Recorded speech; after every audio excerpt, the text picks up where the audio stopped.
Pihak Angkasa Pura I Bandara Internasional Igusti Ngurah Rai memprediksi pada Jumat 29 Desember ini merupakan puncak pergerakan kedatangan penumpang pesawat ke Bali untuk merayakan pergantian tahun.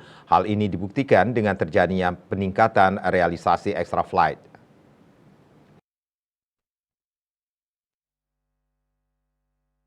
Menurut GM PT Angkasa Pura I Bandara Igusti Ngurah Rai Handi Heryudityawan, penambahan penerbangan ekstra terjadi hingga 2 Januari 2024 yang diprediksi menjadi puncak pergerakan keberangkatan arus balik liburan.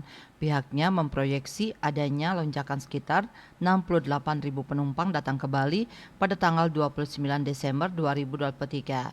Ia memaparkan sesuai pengajuan ada 605 extra flight. Sampai saat ini sudah terrealisasi 183 extra flight. Terkait arus balik liburan pada 2 Januari 2024 diprediksi mencapai 69.000 penumpang. Dengan estimasi tersebut diperkirakan realisasi penumpang akan melampaui estimasi sekitar 5-7.000 penumpang. Sementara itu, pada periode libur Natal Tahun Baru, pergerakan penumpang di Bandara Igusti Ngurah Rai mencapai 535.350 orang 7 hari, yakni 19 sampai 26 Desember 2023. Puncak lonjakan pergerakan penumpang sejauh ini terjadi pada tanggal 23 Desember 2023 sebanyak 75.240 orang dengan total on-time performance (OTP) mencapai 85%. Handi menerangkan sebanyak 183 penerbangan telah terrealisasi dalam rentang waktu 19 sampai 26 Desember 2023 dari 605 extra flight atau penerbangan tambahan yang diajukan maskapai selama periode libur Natal dan Tahun Baru Nataru. Berdasarkan data pada 27 Desember 2023, diprediksi jumlah pergerakan penumpang mencapai 64.000 orang.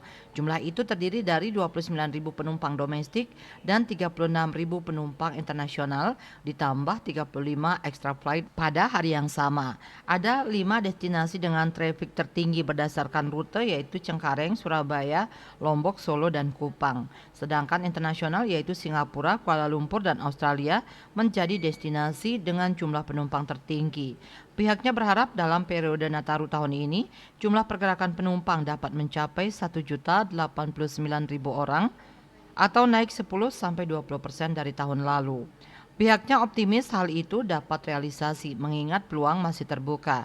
Dari data yang ada, realisasi extra flight masih terjadi, jumlah maskapai yang terbang lebih banyak dibandingkan tahun 2022 dan dari pengakuan maskapai menerangkan load factor bagus. Parwato Bali Post melaporkan.